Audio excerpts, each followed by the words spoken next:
Bonsoir à tous, merci de nous retrouver pour ce troisième et dernier webinaire Brio de la série Images et cancer, une enquête en série. Certains d'entre vous, j'espère, étaient déjà là les semaines dernières. Pour les autres, j'espère qu'après avoir regardé l'événement de ce soir, vous irez voir les autres épisodes sur notre chaîne YouTube, au moins les parties préenregistrées qu'on va diffuser tout à l'heure. Et donc, pour les personnes qui arrivent là pour la première fois, je vais quand même me représenter et puis expliquer rapidement le contexte. Donc, je suis responsable de la communication et de l'implication des patients pour BRIO, qui veut dire Bordeaux Recherche Intégrée en Oncologie. En fait, on soutient des programmes de recherche sur le cancer et on développe le lien entre les médecins et les chercheurs. Les chercheurs de disciplines assez variées, ça va de la biologie, mais aussi ça va être des mathématiques, de la sociologie, de la psychologie, comme on va le voir aujourd'hui, de la chimie, etc. Et puis, nous avons à cœur de créer un lien plus fort entre les patients atteints de cancer et la recherche.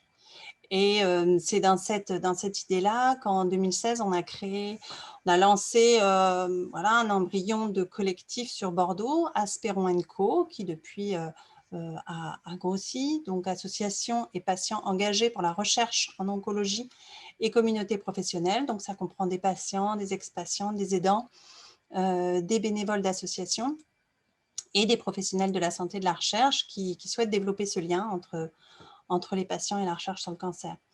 Et donc, avec ce collectif, tous les ans, on a choisi à chaque fois une thématique où la thématique remontait des chercheurs.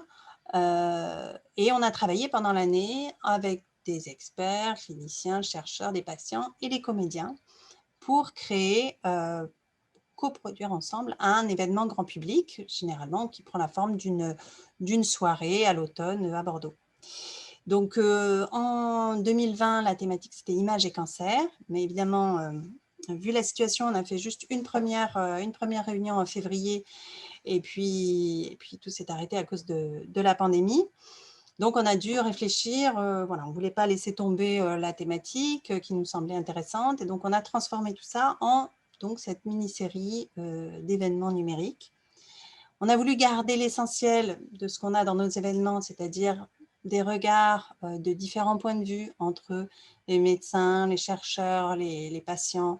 Moi, je dis les médecins, mais ça peut être en général le personnel soignant qui prend en charge les patients.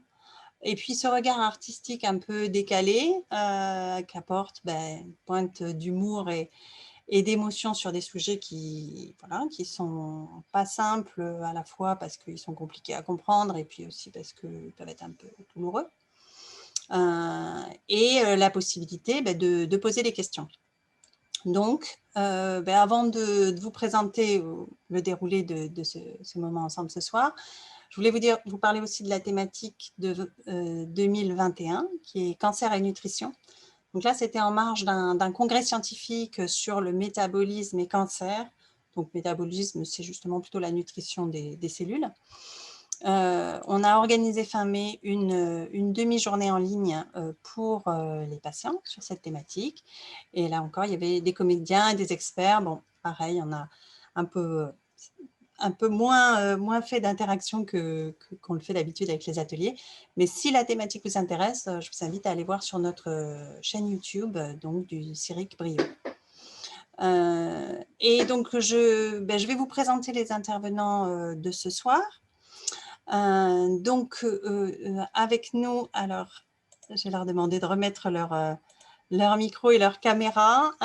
Donc, nous avons Marion Barraud-Coucheron, qui est psychologue à l'Institut Bergonié et chercheuse en psychologie à l'Université de Bordeaux. Bonjour Marion. Et nous avons aussi Laura Castel, qui est une ex-patiente d'un cancer du sein, et qui est aussi chargée de mission de l'association Sœurs d'encre, dont on va parler.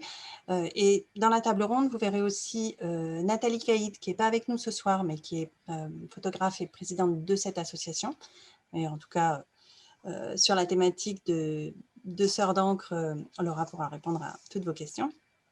Et on a le plaisir aussi d'accueillir ce soir Philippe Zouk, qui est donc le comédien avec qui on travaille depuis 4 ans, bon, qui est aussi aidant.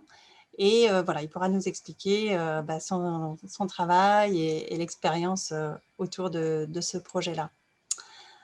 Donc, merci à eux d'être là ce soir. Donc, je vais vous diffuser maintenant la capsule vidéo qui a été donc tournée avec Philippe, puis la table ronde qu'on a filmée avec nos intervenantes et qui est animée par ma collègue Lise Molimar. Et après, donc en fait, cet ensemble entre cette vidéo et cette table ronde, ce sera en suivant sur notre chaîne YouTube, peut-être pas immédiatement, mais dans la soirée, je crois que j'ai mis pour 8 heures ou quelque chose comme ça.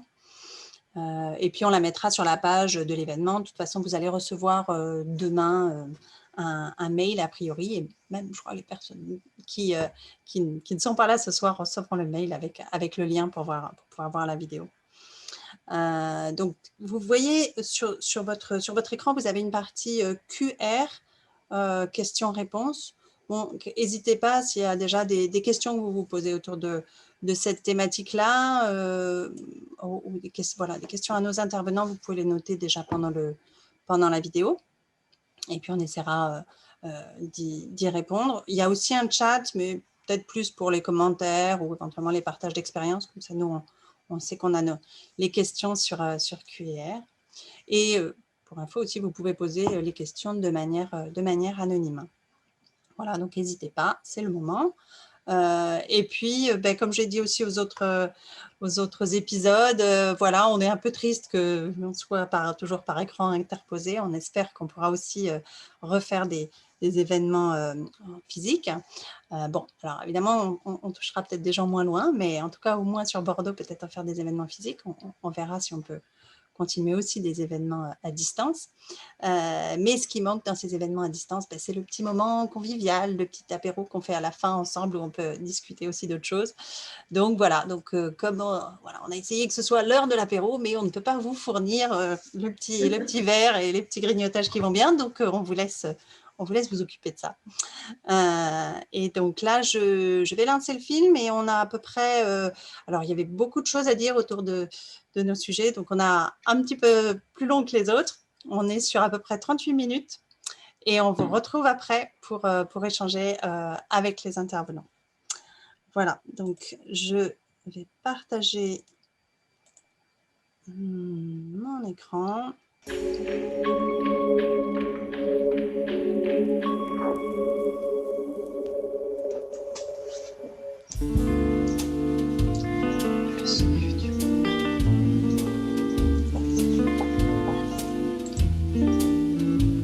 Une enquête, ça s'arrête jamais. Non, c'était visiblement pas fini. Parce que personne ne nous avait parlé des séquelles invisibles. On avait eu l'effraction, on avait eu le vol, on avait eu des dégradations, ok. Mais personne ne nous avait parlé de la disparition. C'était moi le porté disparu. Il fallait rouvrir l'enquête, mais cette fois-ci, c'était moi qui allais la mener, en solo. Au début, on commence toujours par une reconstitution des faits. Image par image, pixel par pixel. Chapitre 1. J'ai mal. J'ai eu mal. J'ai peur d'avoir mal. J'ai toujours peur d'avoir mal. Et maintenant, je veux plus avoir mal, nulle part.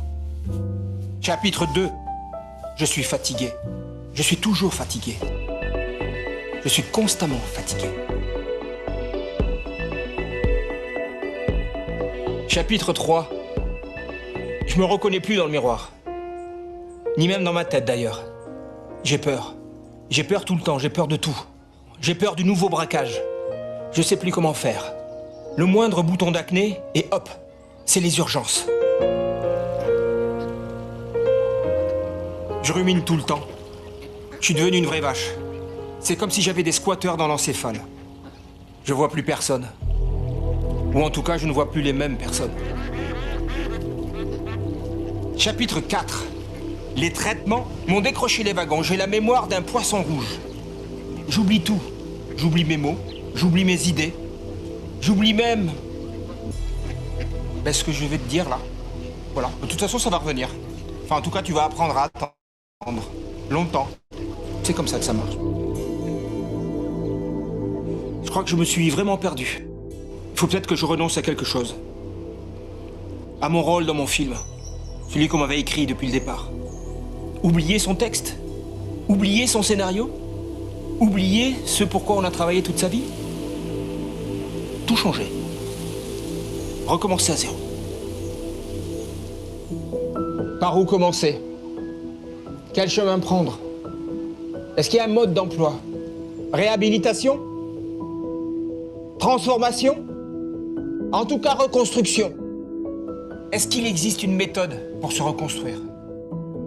Seul, j'y arriverai pas, c'est sûr. Dans le dossier, j'ai trouvé les témoignages. Les témoignages de tous ceux qui sont passés par là avant moi.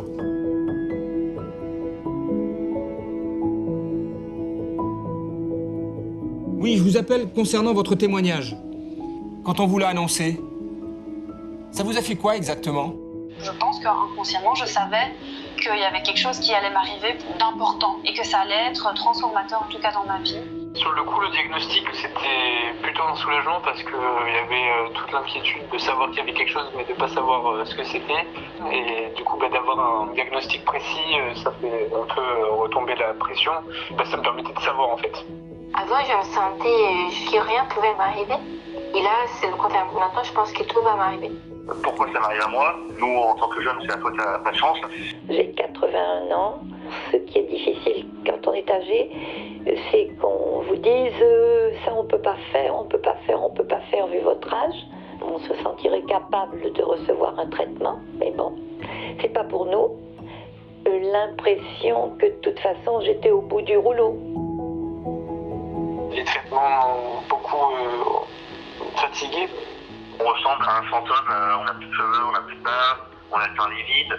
Donc c'est vrai que l'image de soi en prend un coup et d'autant plus quand après derrière, on se fait dévisager dans la rue, dévisager dans la vie tous les jours parce que les gens savent de suite ce qu'on a. J'ai jamais pris autant de selfies de moi ou de photos de moi que pendant cette période où j'étais malade, comme si j'avais besoin d'avoir un regard extérieur sur ma transformation physique. Dis-moi, t'as fait comment pour te retrouver? Comment tu t'y es pris? Il y avait le psychologue du service qui me rendait visite plusieurs fois par semaine et ça me permettait d'extérioriser un petit peu, de verbaliser ce que je ressentais, de comprendre un petit peu ce qui se passait en moi. Enfin, les gens n'en ressentent pas forcément le besoin, mais c'est vrai qu'on a tous à y gagner, à passer par là. Je voulais vraiment fermer la porte à toute cette période chimio, cancer et tout ça et commencer quelque chose de nouveau, c'était vraiment vital. Donc je me suis très vite, peut-être d'ailleurs un peu trop avec le recul, mais bon voilà, lancée dans quelque chose de tout nouveau. Le sport et la famille, c'est les deux choses qui m'ont beaucoup aidé. Et l'assaut. Je suis arrivé dans l'assaut dans une période où j'étais pas forcément très bien. Et quand tu rencontres des personnes qui comprennent sans que tu aies à dire quelque chose, ça aide beaucoup. Dans une première étape, c'est moi qui ai bénéficié des actions. Dans une deuxième étape, c'est moi qui ai aidé à ces actions. Et puis après, l'avant-dernière étape, c'était de m'investir et de prendre des responsabilités. C'est où j'en suis aujourd'hui. Et l'étape d'après, c'est de tourner la page. Bon, là, je me retrouvais qu'un cancer. Je me suis dit, je peux mourir donc du cancer ou je peux survivre. Finalement, on verra bien combien de temps je vais vivre. La maladie, elle m'a un peu donné les clés de la vie. Je pense que je suis resté le même, mais en mieux.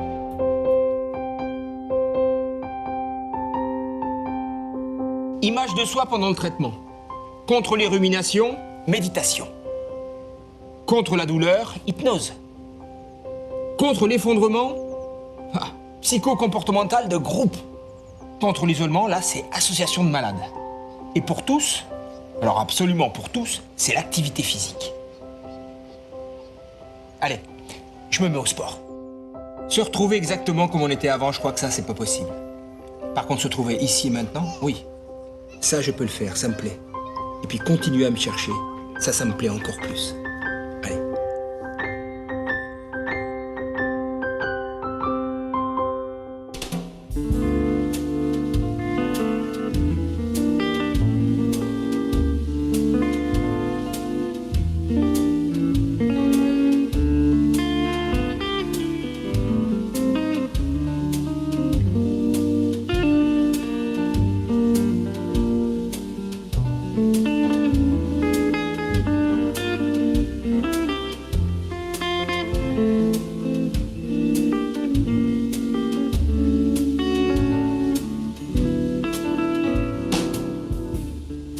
à tous, vous venez de visionner un mini-reportage fictif qui s'intéresse à l'image des patients qu'ils ont d'eux-mêmes pendant et après la maladie et les traitements.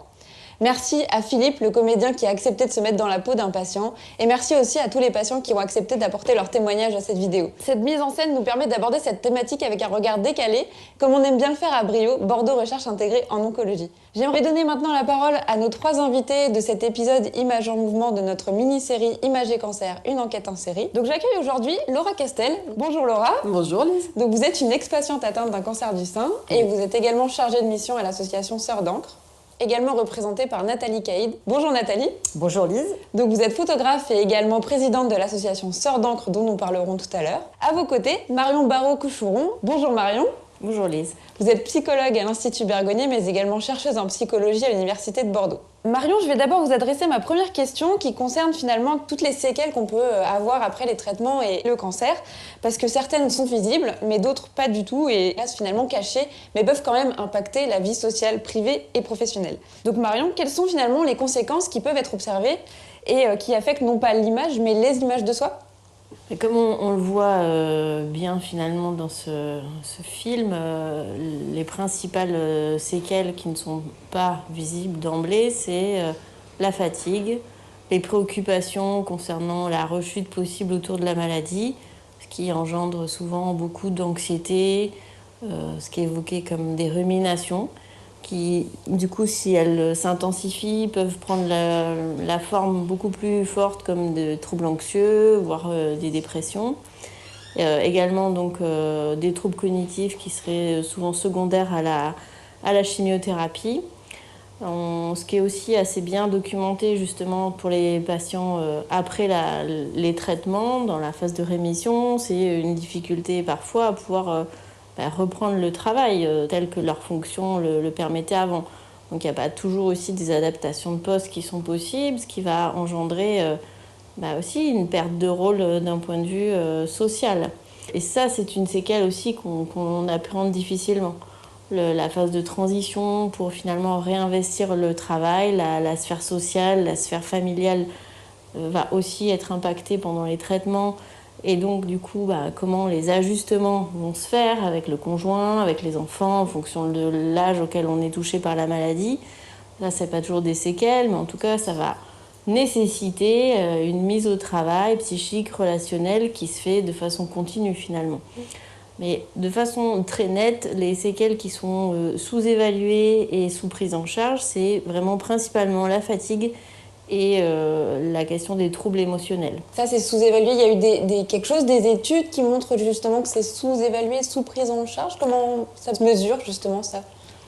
Alors, il y a de nombreuses études qui sont menées depuis près d'une trentaine d'années sur les répercussions psychiques, notamment les impacts psychiques de la maladie.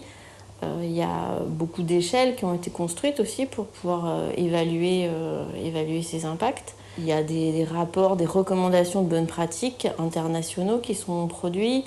Donc on sait ce qu'il en est en termes de prévalence, évidemment, il faut ajuster les chiffres évoluent en fonction de l'âge, en fonction de la gravité de la maladie. Et tout ça est pas quelque chose d'absolu. Mais on a quand même des données solides sur ces questions. Et ce qui est vraiment aussi clairement montré, c'est que la phase moi j'aime pas le mot après-cancer, mais disons la phase après les traitements est un moment de réorganisation et il faut trouver du coup des ressources. Et si finalement les professionnels de santé posent très peu de questions autour de la douleur, autour de la fatigue, autour des troubles émotionnels, on sait que spontanément beaucoup de personnes n'en parleront pas. D'accord. Du coup, c'est ce qui conduit à la sous-évaluation. Et pourquoi cette notion de après-cancer, finalement, vous ne l'appréciez pas trop Parce qu'on ne sait jamais si c'est vraiment l'après-cancer. Est-ce que c'est vraiment terminé ? C'est bien d'ailleurs pour ça que les personnes sont préoccupées. Est-ce que ça ne va pas recommencer ? Du coup, il y a quelque chose d'assez définitif dans l'idée que c'est l'après-cancer. C'est l'après, premier temps des traitements. C'est vrai. Premier ou deuxième peut-être, mais en tout cas... on dirait que c'est qu'est-ce qu'on invente pour la suite. C'est ça. Et justement, qu'est-ce qu'on invente pour la suite ? Souvent, on emploie le terme reconstruction. Qu'est-ce que ce terme sous-entend ? Et d'ailleurs, est-ce qu'il est bien nommé ? Est-ce qu'on peut parler d'une vraie reconstruction ? Marion, est-ce que... On parle souvent de reconstruction sur le plan chirurgical, ce qui implique l'idée quand même d'une destruction antérieure pour avoir à reconstruire. Je ne suis pas sûre qu'on soit totalement détruit d'un point de vue de l'intégralité de son identité. Donc je ne suis pas sûre que ce soit le terme le plus approprié. Pour autant, il y a l'idée d'une transformation. Dans la transformation, il y a l'idée aussi qu'on le retour à l'état antérieur d'avant la maladie n'est pas possible.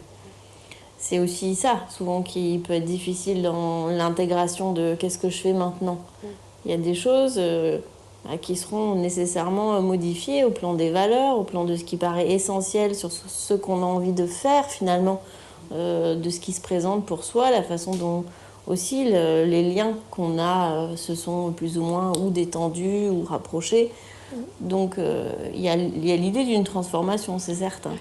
Mais on n'a pas tous, évidemment, les mêmes facteurs de protection pour pouvoir engager cette question de la transformation. Tout à fait. Je pense qu'on l'a bien vu dans le reportage. Et puis, j'aimerais poser donc la question à Nathalie, qui est présidente de l'association Sœurs d'encre. Quelles sont les missions de l'association et en quoi, justement, elles aident les personnes à se transformer ou à reprendre confiance en elles? Bien, en fait, l'association Sœurs d'encre, c'est une association qui est spécialisée dans le tatouage sur cicatrice, mais plus spécifiquement, effectivement, post-cancer du sein. C'est vrai que le tatouage, c'est quelque chose qui est vraiment très intéressant. Alors moi, j'aime pas non plus, comme Marion, le mot reconstruction, mais malheureusement, comme on le prend par rapport à la chirurgie, on parle aussi de reconstruction. Alors nous, c'est spécialisé au niveau des femmes. C'est les femmes touchées par le cancer.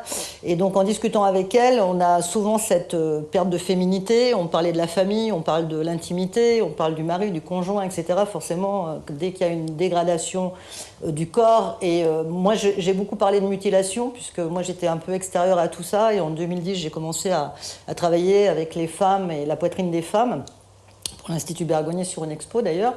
Je peux dire que j'ai été choquée quand j'ai vu ces femmes, parce que moi j'aime bien le dire quand même, c'est que moi je pensais comme beaucoup encore, bon effectivement on nous enlève un sein, 2 seins pour nous sauver la vie, mais en fait on ne parle pas après de cette reconstruction, et moi je pensais comme n'importe qui, on nous mettait des prothèses et voilà on était des bimbos et puis ça repartait quoi, super.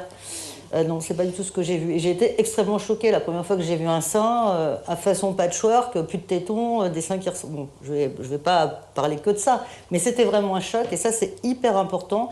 Et c'est pour ça que moi j'ai créé cette association parce que le corps, l'image, moi j'ai travaillé beaucoup dans le mannequinat et forcément le rapport au corps et l'image corporelle est très importante.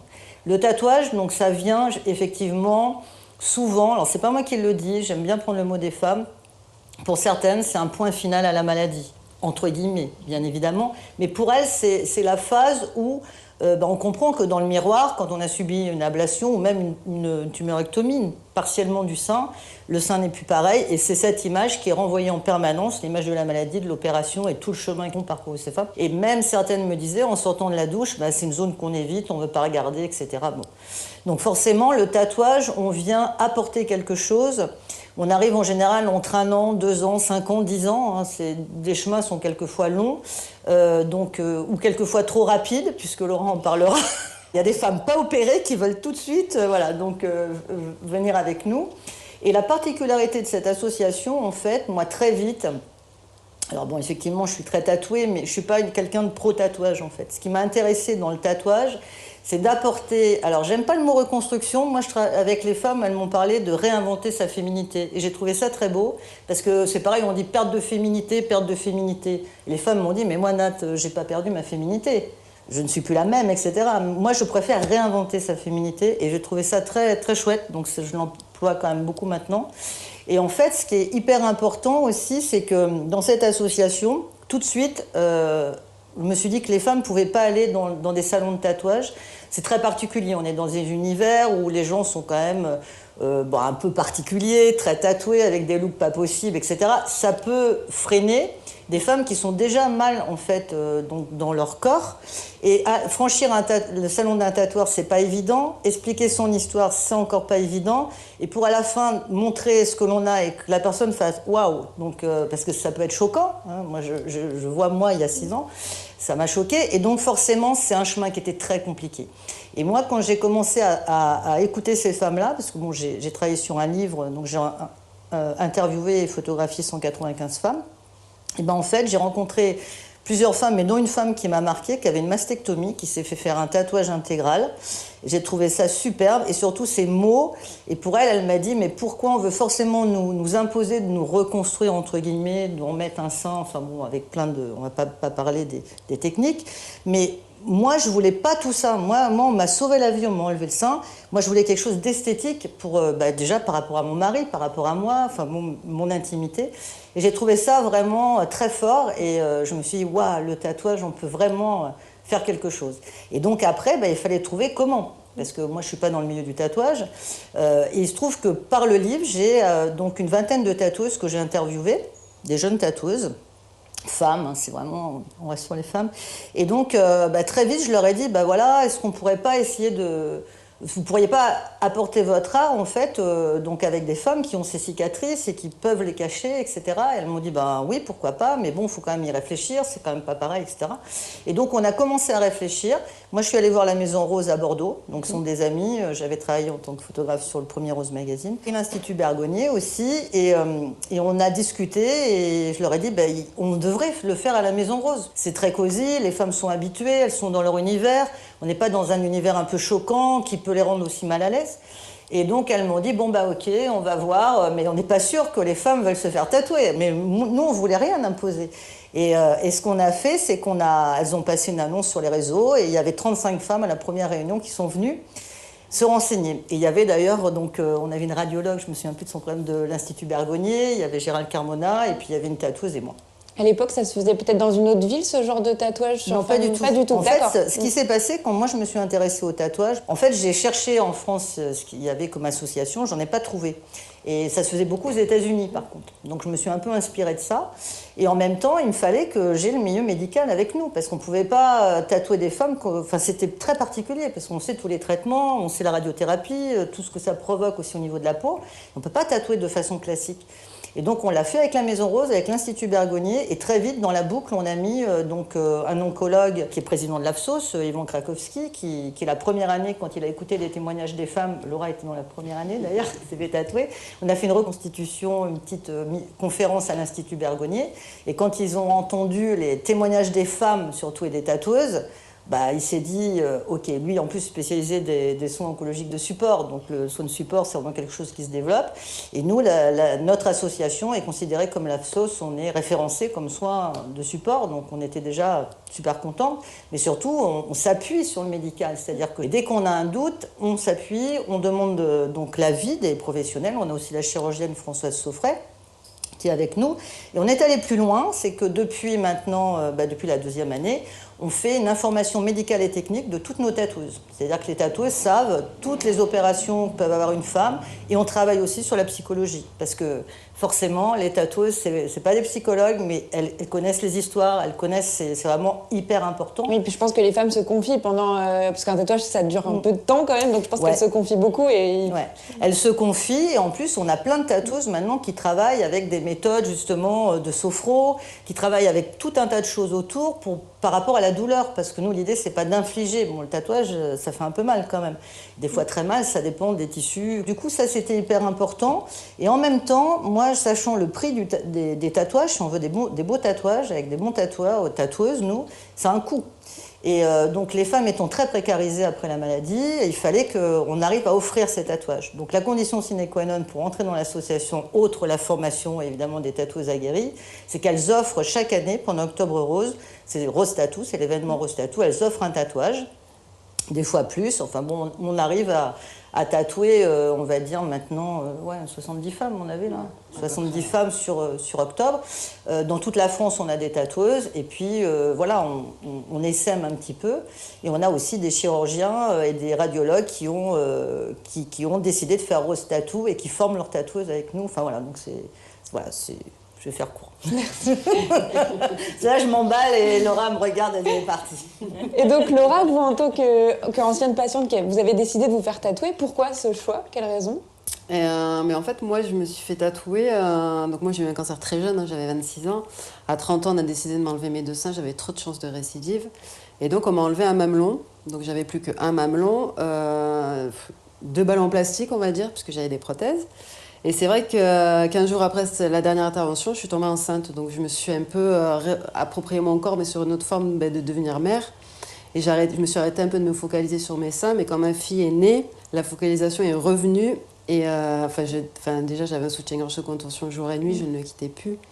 Et c'est vrai que quand elle est née, après, je me suis dit, là, vraiment, il faut faire quelque chose. Et par hasard, j'ai vu le post de Nathalie qui avait été partagé par ma collègue sur Facebook en disant, ben voilà, on a une réunion, mais bon, ça faisait déjà un moment, je crois que j'étais contactée 15 jours avant l'édition Rose Tattoo. Hein. Et du coup, j'avais envie de me faire tatouer. J'y avais déjà pensé, parce que j'ai des tatouages que j'avais fait à 18 ans, voilà, sur magazine. Et le problème, voilà, c'est aller dans un shop. Ouais. Pousser la porte et c'est vrai que tu te dis tu vas tomber sur des hommes, ils vont te regarder, il va falloir que tu montres et c'est vrai que c'est beaucoup de pudeur aussi hein, parce qu'on n'a pas envie moi mon conjoint même lui il avait pas le droit de regarder donc c'était vraiment devenu un peu phobique hein. Voilà tu sors, tu t'habilles vite, tu regardes plus en fait hein. Et puis le coût parce que du coup ben voilà hein, pension d'invalidité de 500 €, un tatouage ça coûte cher. Donc ça, je me suis dit, bah, écoute, voilà, j'ai réfléchi un moment, et puis j'ai dit, pourquoi pas, je lui envoie un message à Nathalie, puis on verra si elle m'appelle ou pas. Donc je lui ai relaté un peu mon histoire, parce que j'avais aussi perdu ma mère d'un cancer. Et puis elle m'a appelé, je crois, 5 minutes après. Elle m'a dit, écoute, franchement, ton histoire m'a touchée. Voilà, si tu veux, il y a une place, il y a une tatoueuse qui vient aussi de se greffer à l'assaut. Contacte-la, et je l'ai vue 2 jours après. Et du coup, j'ai été rencontrer ma tatoueuse qui est Mélusine. Je lui ai raconté mon histoire parce que je trouve que c'est important aussi. On se sent un peu aussi obligé de la raconter pour qu'elle comprenne en fait le parcours qu'on a eu et les blessures qu'on a. Hein. Je veux dire, c'est pas qu'une cicatrice, il y a beaucoup de blessures derrière aussi. Et du coup, elle m'a dit, bah, écoute, qu'est-ce que tu veux? Donc moi, j'avais pas trop d'idées. Donc c'est vrai que les tatoueuses, elles sont aussi là pour nous diriger, pour diriger les futures femmes qui vont se faire tatouer. En grande partie, les femmes qui viennent faire des dossiers ne sont pas tatouées, n'ont pas de tatouage. Donc, elles n'ont aucune idée de ce qu'elles peuvent faire. Bon, voilà, elles ont vu les photos sur notre site internet. Et c'est vrai qu'on fait vraiment confiance à la tatoueuse parce que voilà, c'est son métier et elle sait, comme un chirurgien, il sait ce qu'il doit faire. La tatoueuse, c'est pareil. Et c'est vrai qu'elle a commencé à me faire des marques au stabilo, enfin au feutre et tout. Avec les feutres, je suis rentrée chez moi, je me suis pas lavée pendant 3 jours. Hein. J'ai dit non, mais je suis arrivée, là j'ai tout ouvert, j'ai dit regardez ce qu'elle va me faire et tout. Et c'est vrai que c'était rien que le feutre, déjà, ça avait vraiment un impact différent sur le regard que j'avais de moi. Vous aviez déjà plus envie de voir ce corps qui avait été... Il avait limite déjà un peu changé, mon regard avait déjà commencé à changer en me disant oui, en fait j'ai des seins, j'ai une poitrine, tu vois, c'est pas. Voilà. Je crois que c'est une semaine après, à peu près, donc je suis partie me faire tatouer donc à la Maison Rose. Et je suis arrivée, j'étais couverte jusque-là. Et je suis revenue le lendemain, justement, pour témoigner, je crois que c'était le JT, et pour Valérie Anne dans son film personnel. Et je suis arrivée avec une robe de nu, on voyait tous mes seins, on voyait tout mon tatouage. Voilà, j'étais là, je montrais mon sein à tout le monde. Enfin, je veux dire, j'avais plus aucune gêne, quoi. Et je me dis, putain, mais c'est pas possible qu'un tatouage m'apporte un truc pareil, quoi. Je veux dire, c'est qu'un tatouage, quoi. Mais c'est tellement fort, le changement et le déclic qu'on peut avoir dans notre tête face à ça, que c'est vrai qu'après, maintenant, quand tu te regardes dans la glace, en fait, tu vois plus ta maladie. Elle a été là, elle a été présente, le cancer a été présent, mais t'as pas du tout la même vision, en fait, de ce qui t'est arrivé, parce que, c'est une cicatrice, qui est passée, c'est ton parcours de vie, mais ton tatouage, il est symbolique, en fait. Et c'est ça vraiment qui est important. C'est pour ça que je dis que moi, mes tatouages, maintenant, ils ont une symbolique. C'est plus des choses que j'ai achetées sur magazine. Ouais. Oui, puis vous les avez choisis, et puis ça... Voilà, je les ai choisis, ouais. Et puis maintenant, c'est vrai que ils font partie de moi, ils sont ancrés en moi, et la maladie, voilà, elle est complètement derrière, je veux dire. C'est faire quelque chose de beau après tout ça, quoi. Et est-ce que vous acceptez de tatouer toutes les patientes qui vous réclament un tatouage ou il y a des contre-indications? Comment... Alors, déjà, on demande un certificat médical de moins de 3 mois. Il faut quand même voir s'il n'y a pas des petits nodules, on ne sait jamais. Il faut que le médecin quand même examine la patiente. Après, quand on a des doutes vraiment sur un dossier, ou que c'est pas très joli, ou que la radiothérapie a vraiment abîmé les tissus, là, on envoie un message à Françoise Soffré, qui est chirurgienne, et à Ivan Krakowski, qui travaille à Bergonier, qui est oncologue. Et du coup, c'est eux qui vont nous donner l'accord ou pas l'accord. S'il faut avoir une visite en présentiel, on va demander à la dame de se déplacer vraiment pour que la chirurgienne puisse voir. voilà, c'est hyper important de ne pas tatouer sur une peau qui a un problème. C'est vraiment pas notre but.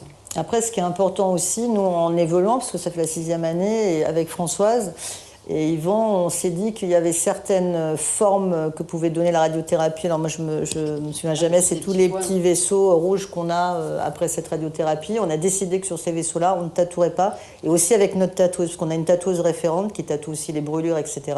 Parce que l'ongle peut fuser, parce qu'on peut en créer plus. Enfin bon, il y a tout un... Donc ça, maintenant, les tatoueuses, elles le savent parce qu'on l'incorpore dans tout ce que l'on présente et la formation qu'on fait à nos tatoueuses, avec Françoise Sauffret, et qui répond, voilà, un bras sur lequel on enlève même un nodule, on ne va pas tatouer. Enfin, je veux dire, tout ça, c'est hyper important. Tout ce qui a eu curage axillaire, pareil, le bras, le lymphome, on ne va pas tatouer ce bras.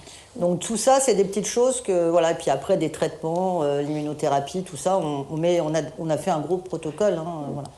Marion, comment vous expliquez le fait que finalement, il suffit d'un tatouage, comme disait Laura, pour que tout d'un coup, la vision qu'on a sur nous-mêmes change? Comment ça s'explique, ce processus psychologique, ce déclic? Comment est-ce qu'on peut l'expliquer d'un point de vue pragmatique? Alors moi, je ne suis pas spécialisée de cette approche-là, donc je fais une réponse qui est sûrement assez théorique, mais j'entends pas qu'il s'agirait d'un déclic, parce que c'est tout un parcours qui finalement amène la personne à penser que c'est la façon pour elle de transformer quelque chose qui pose problème. Finalement, il y a tout ce jeu de cacher, montrer la cicatrice, elle est la cicatrice, et elle devient magnifiée par, finalement, c'est ce que je comprends, par un travail artistique. Et j'ai l'impression que c'est vraiment tout ce parcours, cette progression qui amène au tatouage, à cette rencontre aussi.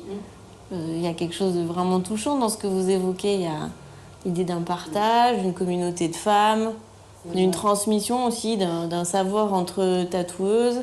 Et puis même, finalement anciennes femmes tatouées, oui, c'est ça. Comme moi qui suis présente sur les Rose Tattoo, donc être là pour les rassurer aussi, parce que souvent on m'appelle, voilà, ça fait mal, est-ce que si, est-ce que là, donc moi je suis là pour les rassurer. Il y en a beaucoup qui doutent aussi, en fonction de leur âge.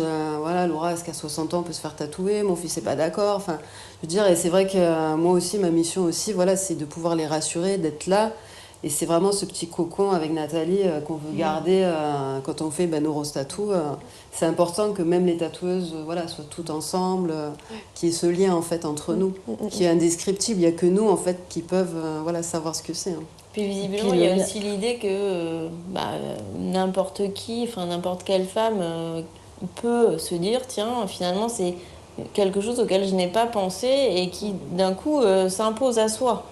Mais c'est comme une forme moi, on sort du cadre de ce qui est attendu. J'ai été tatouée en 2016, donc ma tante a eu un cancer également. Elle a eu une double mastectomie avec une reconstruction pas très jolie. Et quand elle m'a vue un an après avec mes tatouages, elle me dit, mais j'y avais pas pensé, Laura, mais elle n'est pas du tout dans le tatouage, mais vraiment pas. Elle me dit, c'est joli, on voit rien, et on l'a tatouée en 2017 pour Rose Tattoo. En fait, c'est vrai que on travaille beaucoup, nous, avec des femmes qui n'ont jamais eu de tatouage, qui n'y auraient absolument pas pensé, que vous avez dit tout à l'heure.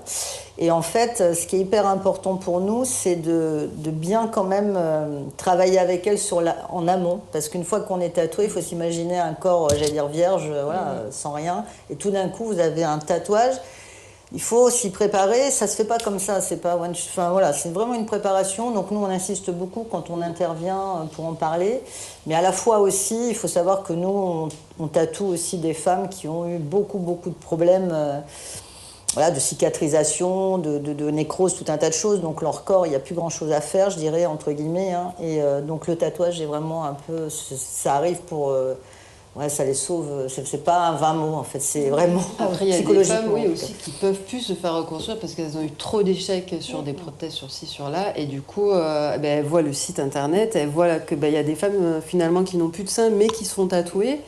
Et c'est là qu'elles se disent, mais pourquoi moi je peux pas le faire, quoi. Moi aussi, je y ai droit.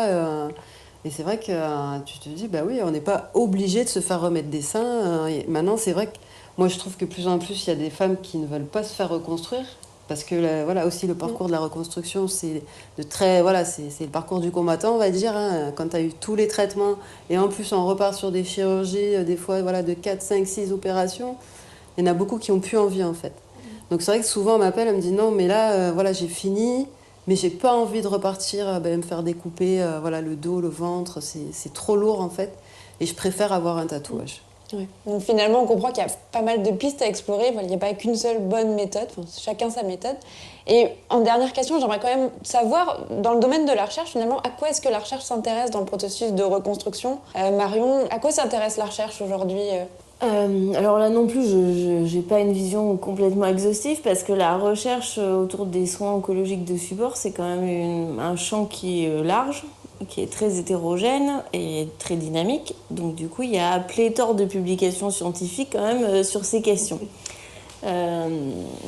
Avant qu'on se rencontre et que pour en discuter, par un peu curiosité, j'étais regardée sur différents moteurs de recherche bibliographique scientifique pour voir combien de publications je trouvais juste en tapant cancer du sein et images du corps. Et ce qui sortait, c'était 2000 publications sur les 10 dernières années. Ce qui n'est pas forcément énorme par rapport à d'autres domaines, mais n'empêche que ça montre qu'il y a un dynamisme autour de ces questions. Un des points quand même qui est souvent essentiel dans la recherche, c'est qu'est-ce qui apporterait un mieux-être finalement pour les personnes. Donc qu'est-ce qui est efficace ou qu'est-ce qui est expérimenté dans les différentes approches. Alors ça peut être psycho-oncologique, mais il n'y a pas que ça évidemment. Ce qui est clairement évalué, c'est le lien entre l'impact sur l'image du corps, l'estime de soi, et du coup cette question du rapport à sa propre intimité. Et il y a maintenant beaucoup de pratiques autour. Alors, on a, dans le petit film, il parlait de la méditation pour lutter contre les ruminations. Je vais la garder cette formulation.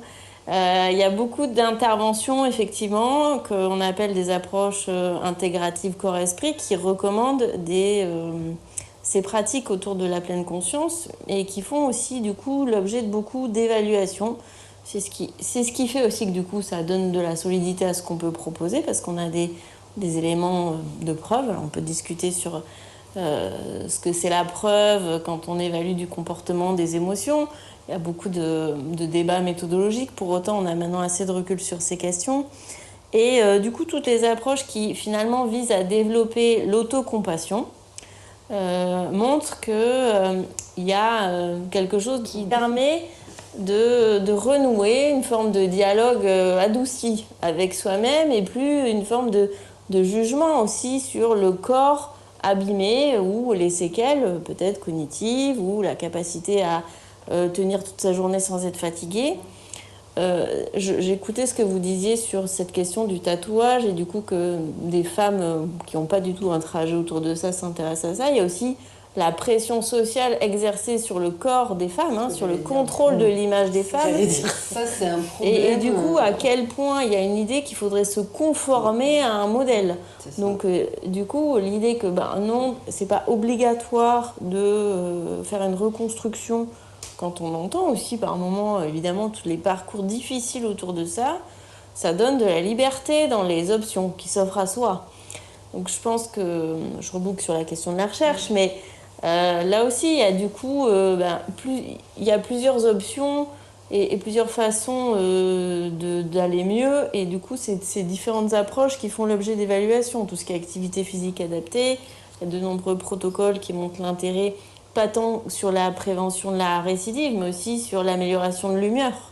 Donc, on sait qu'on n'est pas que d'un côté notre esprit et d'un autre côté notre corps. Donc, toutes les approches qui vont permettre de travailler sur les sensations corporelles vont avoir une incidence sur les cognitions et sur les émotions. Du coup, en tout cas, ce qui est vraiment un des champs actifs dans le domaine de la santé, c'est s'attacher à décrire les conséquences, ça continue à faire l'objet de publications, et s'attacher à développer des interventions ou à évaluer ce qui se fait déjà. Au même titre qu'on évalue l'efficacité des traitements médicamenteux, il y a évaluer de façon solide et rigoureuse les interventions non médicamenteuses. Parce que le risque aussi, ce qu'on entend, c'est je pourrais faire du tricot ou de la méditation ou du reiki ou des pierres chaudes ou j'en passe parce que bon. Mais non, en fait, tout ne se vaut pas. Tout ne se vaut pas et tout n'est pas sans risque. Donc il y a vraiment aussi à promouvoir des évaluations rigoureuses dans ce domaine pour pouvoir aussi proposer des choses qui s'adaptent à chaque personne. Parce que tout le monde n'a pas besoin de faire de la méditation ou de l'hypnose. Il n'y a pas une seule option. Tout à fait. Merci beaucoup à toutes les trois pour cet échange qu'on aurait pu encore continuer pendant un certain temps, tellement il est vaste. C'est sur cet épisode que nous concluons notre mini-série Images et cancer, une enquête en série. Je vous invite à aller visionner les autres épisodes et merci beaucoup.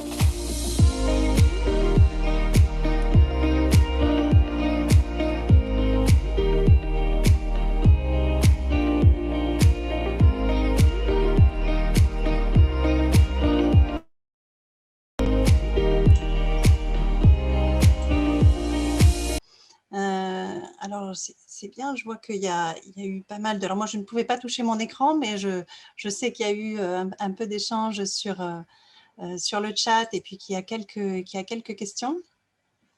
Et puis, ben là, c'est dans les questions, mais on va prendre les remarques aussi. Hein. Donc, Sabine Champion qui nous dit une réflexion personnelle, et c'est très bien, parce que c'est l'idée justement qu'on ait ce petit moment, c'est qu'aussi on puisse interagir.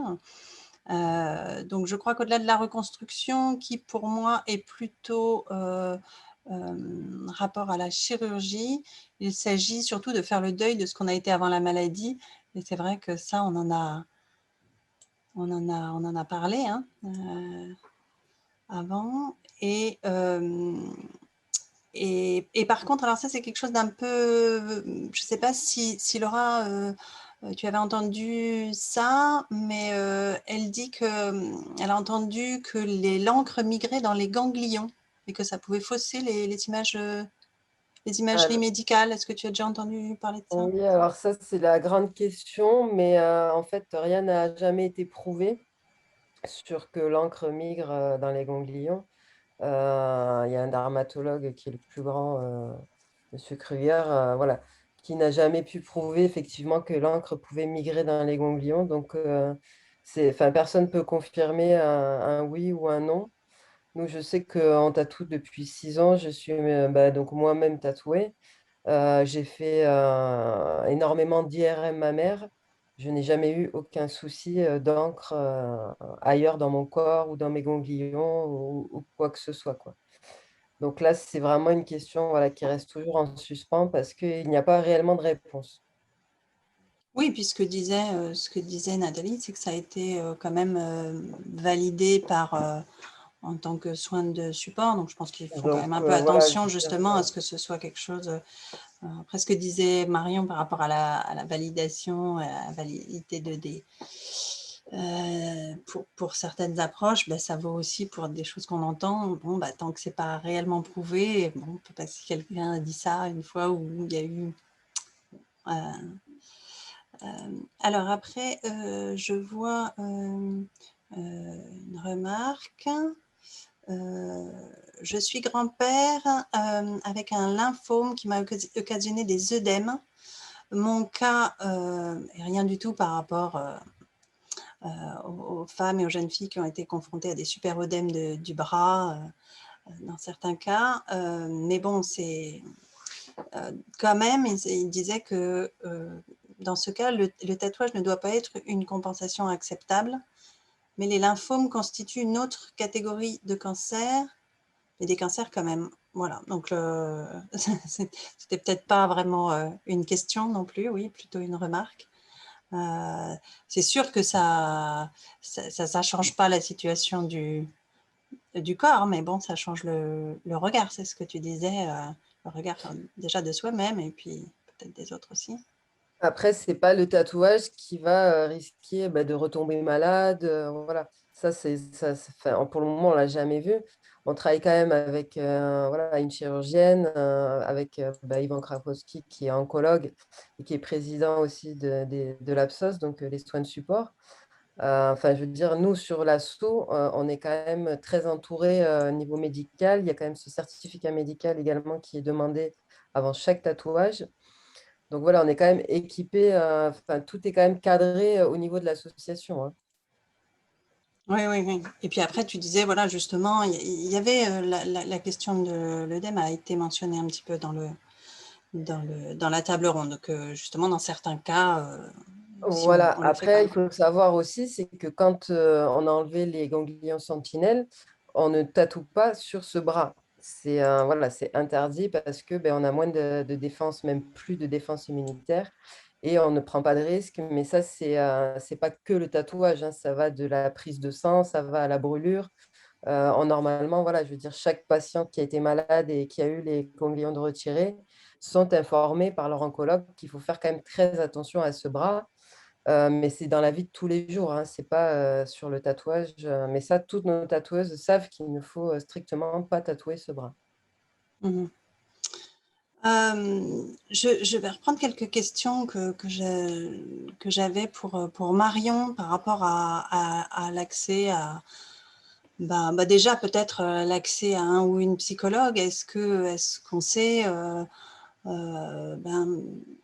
dans le cadre du traitement, voilà, parce qu'évidemment, c'est pas la même chose si on peut avoir accès à un psychologue dans le cadre de son traitement et puis pris en charge, donc gratuit, ou si soi-même on va voir dans le privé et qu'on paye. Donc, est-ce qu'on sait si la plupart des patients qui sont traités peuvent avoir accès à un ou une psychologue?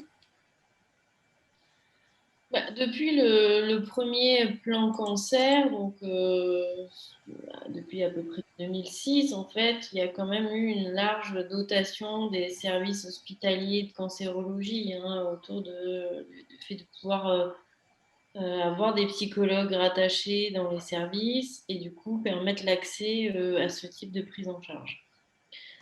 Bon, je pense que maintenant, rares sont les services de cancérologie qui n'ont pas de psychologue. Ce qui ne veut pas forcément dire que tous les patients, évidemment, en bénéficient. Tous n'en ont pas besoin.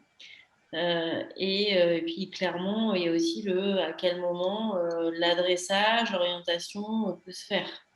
Il y a bien sûr encore des personnes, même dans les centres de lutte contre le cancer, qui passent au travers des mailles du filet, bien entendu. Pour autant, l'accès aux soins gratuits, je pense, est quand même assez généralisé.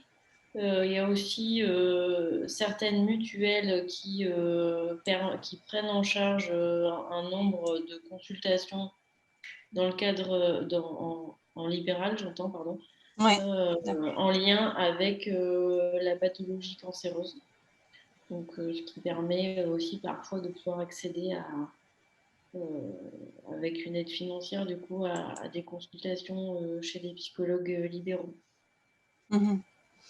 Et donc, de manière générale, voilà, les difficultés dont tu as parlé, fatigue, douleur, des troubles cognitifs, quels conseils on peut donner aux gens? Est-ce que, voilà, faut pas se mettre la barre trop haut, faut laisser un peu de temps? Est-ce que, en effet, tu disais que peut-être il y avait des gens qui pourraient en parler, qui n'en parlent pas? Qu'est-ce que toi tu conseillerais justement quand les gens se posent des questions? Il y a encore beaucoup de stigmatisation, en fait, hein, sur les troubles de santé mentale. Donc, parfois, c'est un peu la double peine, hein. J'ai un cancer, et deux, en fait, j'ai des symptômes qui s'installent durablement, des symptômes psychiques. J'ai un cancer où je suis après mes traitements, mais du coup, c'est la double peine. Je suis enfermée dans le fait de ne pas pouvoir en parler. Donc, avoir ce type de maladie, avoir tous les traitements qu'on a évoqués, c'est quand même excessivement lourd. Donc, du coup, s'autoriser à parler du fait qu'on est psychiquement impacté, qu'on voit qu'on a voilà, des douleurs, de la fatigue résiduelle, et jamais, ça impose presque de s'autoriser à en dire quelque chose. Il y a beaucoup de personnes qui se disent: non, mais moi, je ne vais pas me plaindre parce qu'il y a pire que moi. Oui, et puis maintenant, puis j'aurais pu mourir, on m'a sauvée, donc finalement, voilà, le reste, il faut que je supporte. Donc, dans le continuum des choses terribles, évidemment, il y a toujours pire que soi.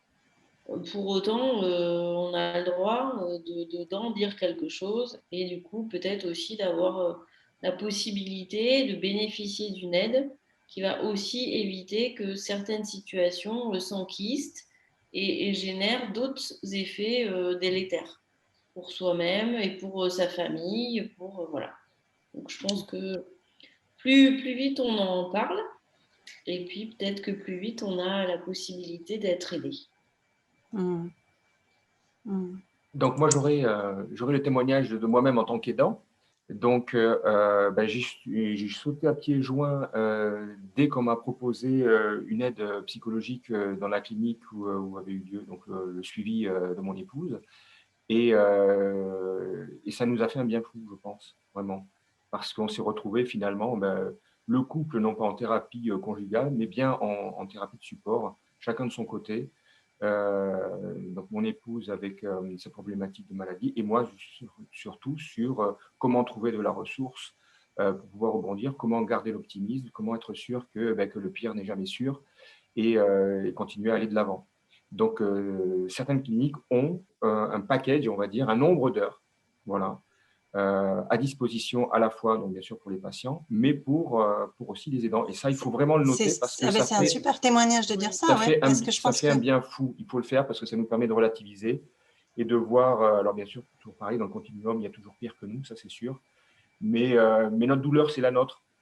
Donc, on est les meilleurs spécialistes de nous-mêmes et donc, il faut quand même s'intéresser à soi-même pour pouvoir aller de l'avant.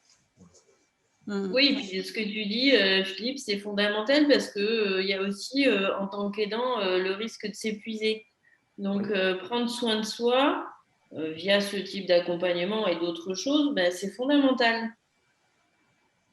Voilà. Ou trouver les ressources. Et là encore, peut-être que c'est encore pire. Les aidants se disent, là, il y a pire que moi parce que l'autre est malade, quoi, donc je ne peux pas me plaindre. Quoi. Donc, en effet, oui, oui. Et autrement, aussi une question, Marion, par rapport à… Donc, je sais que la méditation, c'est un de tes sujets de recherche et puis que tu côtoies un certain nombre de professionnels qui pratiquent l'hypnose. Comment on peut… quels conseils on peut donner aux gens pour s'assurer qu'ils vont vers des approches et des professionnels sérieux et à la fois… même dans le cadre rien que de la méditation ou d'autres choses, quels conseils on peut donner? Moi, je pense que avant de savoir si finalement il faudrait faire de la méditation ou de l'hypnose ou je ne sais quoi d'autre, en fait, c'est bien d'en parler du coup avec le psychologue ou de l'équipe, ou parfois il y a aussi un médecin psychiatre qui est présent. Enfin, du coup, d'avoir un peu la possibilité de faire un état des lieux aussi de ce qui convient, parce qu'il y a aussi des contre-indications en fonction de certaines approches, et donc du coup, fort de cet état des lieux, on peut se faire orienter vers des gens avec qui, du coup, les professionnels ont l'habitude de travailler. À mon avis, c'est toujours préférable de procéder ainsi. Et même dans le cadre… Dans ce domaine large je vais dire, des psys, de toute façon, je pense que c'est toujours mieux d'être adressé, de s'être fait recommander, voilà. Ouais. Et puis même dans l'après, retourner vers son centre qui fait du suivi et voir voilà, ce qu'il conseille. Après, par exemple, les associations comme l'AFSOS, la Ligue contre le cancer, ils ont des ressources, ils connaissent les intervenants. Ils peuvent aussi être… il y a cette association-là qui rassemble les soins de support près de chez soi. J'ai mangé le nom exact de l'association, je suis désolée. C'est des ressources importantes parce que du coup, on sait qui travaille dans quel domaine, etc. Et ça permet du coup d'un peu sécuriser, je trouve, les personnes vers qui on les oriente. J'aimerais demander à Laura, bon, là avec ta casquette d'ancienne patiente, au-delà du tatouage dont on a pas mal parlé, est-ce quels sont à ton avis peut-être d'autres éléments qui toi t'ont aidé dans ton parcours, avoir peut-être une meilleure image, parce qu'on est sur l'image de soi, à t'aider à continuer Moi, vraiment, enfin, moi, ce qui m'a aidé, oui, c'est d'avoir le rôle de mère également. Parce que j'ai eu mon cancer très jeune, hein, comme je l'ai dit dans la vidéo.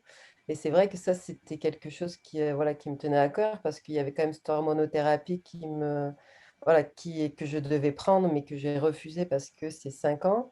Et c'est 5 ans où on ne peut pas avoir de grossesse. Et ça a été un choix aussi pour pouvoir avoir un enfant parce que j'avais eu de la chimio et que j'avais peur. Et du coup, ce rôle de mère, en fait, que j'ai eu d'un coup, enfin, après 3 ans d'essai, qui est arrivé à ma dernière intervention chirurgicale, m'a fait prendre conscience aussi qu'il n'y avait pas que la maladie qui s'était acharnée sur moi, mais que je pouvais aussi vivre différemment en ayant ma petite fille. Et me dire, voilà, il y a quand même des cadeaux qui te sont faits, même si voilà, tu n'as pas eu de chance avant. Et c'est vrai que voilà, d'être tombée enceinte 15 jours après ma dernière intervention, ça a été un miracle pour moi. Et c'est vrai que ça m'a quand même permis voilà, d'essayer de reprendre ma vie, pas d'avant, parce que c'est jamais la vie d'avant. Mais ça m'a permis d'ouvrir une nouvelle page et voilà, de me sentir plus femme et puis voilà, me préparer à ce rôle de mère. Et c'est ce que je disais, hein, je veux dire, même si j'étais pas tatouée à cette époque-là, voilà, les 9 mois de ma grossesse, c'était les 9 mois sans cancer. Ça, Après, quand elle est née, bon, c'est encore... Mon image a rechangé là-dessus. Mais Oui, après, mais déjà, voilà. le regard de ta fille, c'est aussi un autre regard, justement, on a parlé des pressions sociales, etc. Ça, les enfants, c'est super, parce que c'est sûr que ça... Ah ben oui, et puis quand ta fille, voilà, elle te regarde avec ses yeux d'amour et qu'elle est toute innocente, et puis voilà, et c'était pas ce qui m'est arrivé, hein, je veux dire, c'est pas quelque chose que voilà, je veux ça non plus lui expliquer parce que voilà, maintenant elle a 5 ans, mais ça reste une partie de moi où j'ai pas envie de lui faire peur non plus, hein, parce que maintenant on entend tellement de choses alors qu'on n'a pas trop envie voilà, d'être dans cette pression où il faut aussi tout raconter à ses enfants. Mais c'est vrai que mon rôle de mère voilà, a eu une autre vision et m'a permis vraiment voilà, de pouvoir avancer à nouveau dans ma vie, hein.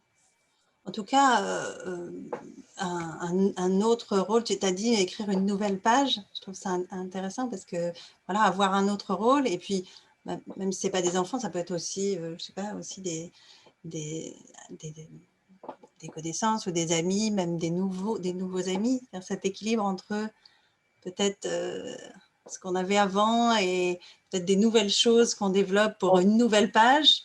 On C'est vit complètement. Enfin, moi, je sais que pour ma part, ça a été, voilà, c'est tous mes amis d'avant, quand cancer, ils sont tous partis. Donc, c'est vrai que j'ai vécu, voilà, différemment la chose.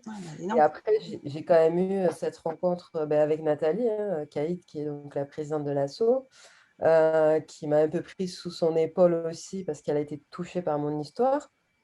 Parce que là, vous ne savez pas tout, mais c'est qu'un tout petit quart de mon histoire. Et du coup, c'est vrai qu'à partir du moment où moi j'ai été tatouée, j'ai vraiment voulu pouvoir le raconter, aller témoigner, aller dire aux femmes, mais voilà, ok, vous avez été malade, ok, on vous a enlevé un sein, deux seins, on vous a reconstruit, c'est peut-être pas beau, nani, nana, mais il y a ce tatouage en fait qui peut vous aider vraiment à avancer. Et c'est pour ça que je suis toujours restée voilà, présente pour faire du bénévolat dans l'association. Et l'année dernière, donc en 2020, Nathalie m'a proposé ce poste de salarié du coup pour accompagner ces femmes voilà, pour les rose tattoos, pour les événements. Et c'est vrai que je me dis, en fait, effectivement, je suis sûrement la mieux placée pour pouvoir répondre voilà, aux demandes des femmes, aux craintes, de pouvoir les rassurer parce que j'ai ce parcours de vie, de traitement. Quand elle me parle chimio, quand elle me parle enfin, je les connais, donc même au niveau professionnellement, je sais que c'est compliqué. Il y en a beaucoup qui ont été licenciés. Il y en a beaucoup qui veulent changer de métier parce que voilà, la case cancer a fait émerger voilà, d'autres idées, d'autres voies professionnelles en se disant, mais en fait, non, je dormais dans mon ancien travail, c'était vraiment un travail pour manger. Maintenant, je veux me faire plaisir quand je vais travailler. Et ça, du coup, moi, je le vis aussi parce que voilà, j'étais vendeuse. Ouais, avec les interventions, vendeur, c'est fini pour moi. Alors, j'adorais mon métier, certes. Mais là, j'ai vraiment un accompagnement où je comprends en fait ce que je fais. J'ai plaisir à le faire parce que je sais qu'au final, du moment où la femme, Tu sens ça, voilà, ce que ça tu a fais. du sens. Parce que voilà, j'accompagne ces femmes et je sais que quand elles vont découvrir leur tatouage, elles vont avoir cette émotion en fait que il y a que nous, en fait, les sœurs d'encre, hein, comment on s'appelle, peuvent le ressentir, quoi. Et c'est vrai que tu as toujours cette émotion tout le temps, quoi. Alors bon, il est un peu tard, on avait dit qu'on finissait à 19h30, mais je vais juste peut-être une réaction de Marion sur je sais pas, cet équilibre entre retourner à des choses du passé et tourner la page. Et pour certains, veulent tourner la page très vite. Il y en a même dans le film qui disent peut-être c'est trop vite. Et puis pour d'autres, au contraire, ils en font même un métier. Donc évidemment, chacun son rythme, j'imagine. Mais cet équilibre entre, se raccrocher à des choses d'avant. Il n'y a pas de réponse univoque, évidemment, hein, mais je pense que c'est sûrement une tension entre reconnaître des choses qui sont une forme de sécurité dans laquelle on est installé, et puis si on y est bien, est-ce que ça nécessite du coup de rebattre nécessairement toutes les cartes? Oui, pas une pression là-dessus non plus. C'est pas certain. Et effectivement, il y en a aussi pour qui c'est l'occasion de faire un bilan et du coup de peut-être engager des actes qui sont plus en accord avec des valeurs qu'on a envie d'avoir ou de développer, de l'occasion effectivement de changements professionnels parfois qui sont subis, qui sont contraints. Le changement, il n'est pas toujours choisi. Mais du coup, c'est comment on transforme ce qui est vécu initialement comme un deuil en quelque chose peut-être où on va trouver plus de sens. Donc, mais c'est vrai que, et encore heureux d'ailleurs, on n'a pas besoin de faire table rase de tous les éléments de sécurité sur lesquels on est aussi installé. Ouais. Bon, alors j'aimerais quand même, parce qu'on va rendre l'antenne, hein, il y a un moment quand même, il est un peu tard, mais j'aimerais, on va conclure, parce que non seulement on conclut cet épisode, mais on conclut la série des 3, donc c'était une belle aventure, et j'aurais voulu juste quelques mots avec Philippe, parce que ça fait longtemps qu'on travaille ensemble. Généralement, c'est sur des événements physiques, des soirées, où on essaye justement de rajouter cette touche un peu à la fois humour, émotion, et puis d'un peu de spectacle en même temps. Et donc, explique peut-être un petit peu comment tu travailles les autres fois ou là. Merci Nathalie, merci Marion et merci Laura. Donc, nous, notre compagnie de théâtre, une compagnie Transborder et Scientific Outreach, on est à l'interface entre le monde de la recherche et le public en général. Et là, donc, plus particulièrement, donc, depuis 4 ans, au sein d'Asperon, donc avec le Céric Briot, entre les chercheurs et le monde des gens qui s'intéressent à la médecine, à ces problématiques de cancer, et surtout les patients. Donc, au départ, nous, on adore la science. Hein, et on s'était dit, voilà, ce que l'on va faire, c'est qu'on va essayer pas d'aider les scientifiques, mais d'essayer d'être un peu leur traducteur, parce que les scientifiques ont toujours l'habitude de parler d'intellect à intellect. Or, pour que les messages soient vraiment compris, il vaut mieux essayer d'utiliser d'autres canaux. Et nous, notre métier en tant que comédien et dramaturge, c'est de parler de cœur à cœur, de parler de corps à corps et in fine, quelque part, de parler d'esprit à esprit. Donc, on s'était dit, si on arrive à faire quelque chose de global avec des chercheurs et des gens qui, quelque part, aussi souffrent, c'est-à-dire qu'on s'est aperçu que lorsqu'on est dans une certaine situation émotionnelle, des fois, on ne peut rien entendre, autre chose que des émotions. on ne peut surtout pas entendre un discours rationnel. Et donc, d'intellect à intellect, avec des patients qui sont en difficulté, on va dire, c'est impossible. Donc, il faut traduire ce langage scientifique en jeu de scène, en interaction avec le public de corps à corps, hein, donc d'émotion à émotion.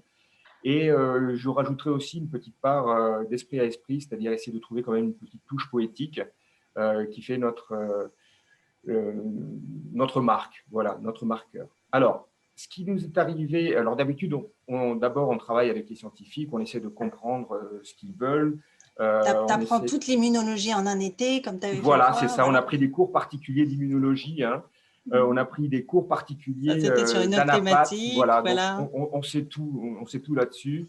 L'imagerie, bon, tout le monde est allé chez un IRM faire une radio, donc c'était un peu plus simple.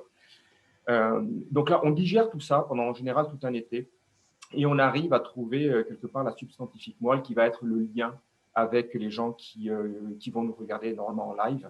Hein, le cœur de notre métier, c'est le théâtre pratiquement d'impro sur scène, mais toujours sous le contrôle des scientifiques. Tout ce que l'on va dire, ce sera toujours scientifiquement juste, correct et pertinent. Alors bien sûr décalé, bien sûr peut-être un peu dans le burlesque, hein, on a fait des choses dernièrement, on peut même aller assez loin.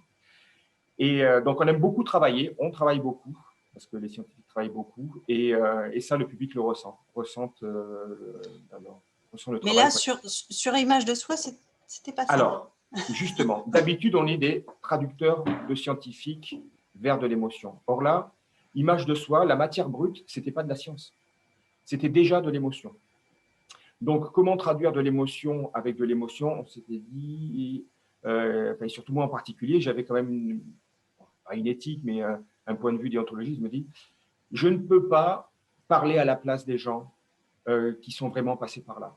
Parce que je ne sais pas quel est le vrai message qui a été ressenti par les personnes, quelle est la vraie image d'elles-mêmes qu'elles ont, et en plus, en fonction des étapes du oui, parce que certaines fois, tu t'es mis vous vous êtes mis à la place de cellules ou de choses comme ça, c'est plus facile, parce que là, au moins, voilà, personne, voilà.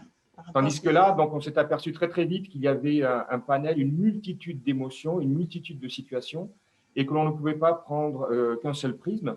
Et surtout, même si on adore ce que l'on fait, on adore les gens avec qui on travaille, on s'était dit qu'il fallait absolument que ce soit des vrais témoignages. Donc, on a vu quand même qu'on pouvait définir certains ensembles d'émotions, certains groupes d'émotions en fonction du parcours du soin. Et donc, on a décidé de faire un florilège. On a créé au départ donc, la structure, le squelette, le scénario, voilà, la ligne conductrice. Et les paroles, en fait, les vrais témoignages sont des vrais témoignages d'expression. Et ça, pour nous, c'était très, très important. Une question d'honnêteté, hein, tout simplement. Je pense que le résultat, en tout cas, moi, m'a beaucoup plu. J'espère qu'il a plu à tout le monde. Et surtout, il m'a plu parce que ça nous a soulagés. Voilà. Et dans l'équipe aussi, je pense que Valériane, personnes sont passées par là aussi. Et je pense qu'on a tous été soulagés de voir le résultat. Je pense qu'on a été fidèle à la pensée, fidèle à la pensée des gens. On a retranscrit le plus neutre possible, bien qu'on a pu donner notre point de vue, le neutre possible justement pour apporter un témoignage le plus rigoureux quand même possible. Voilà, on espère que d'autres fois, on pourra refaire un peu d'événements sur scène, mais c'est vrai que ça permet aussi à ce que beaucoup de gens, ces formats, c'est quand même assez intéressant. Bon, ceci dit, ça nous a permis de travailler sans masque, hein, parce qu'on était en caméra. Voilà, parce que sinon, on n'aurait pas pu le faire quand même. C'est vrai. Bon, en tout cas, là, on a été très, très long ce soir. En plus, bon, on pourra couper tous les problèmes techniques, mais bon, voilà, ça a empiété un peu plus sur votre soirée. En tout cas, merci beaucoup. J'espère que vous avez passé un moment intéressant avec nous. Merci beaucoup aux intervenants de ce soir, aux intervenants de l'épisode et puis de toute la série. Merci à Lise et à Pauline qui ont beaucoup aidé sur cette série. qui font partie de l'équipe de Brio. Merci à l'équipe de production. On a Valériane et Coralie qui sont investis à fond. Merci beaucoup Philippe, avec qui c'est toujours un plaisir de travailler. Et puis, si vous avez apprécié ce moment, j'espère que vous allez aller voir les autres vidéos. Pour l'instant, on a mis uniquement ce qu'on vous a montré, là, le préenregistré pour l'épisode 1 et 2, mais on envisage peut-être de mettre carrément les événements live avec les questions supplémentaires pour ceux que vraiment ça intéresse. Et puis, partager tout ça. Et on espère, comme vous vous êtes inscrits, ceux qui nous ont dit que ça vous intéressait, on pourra rester en contact et vous informer quand on fait d'autres événements grand public en ligne. Voilà. Bon, merci beaucoup à tous et on vous souhaite une très bonne soirée.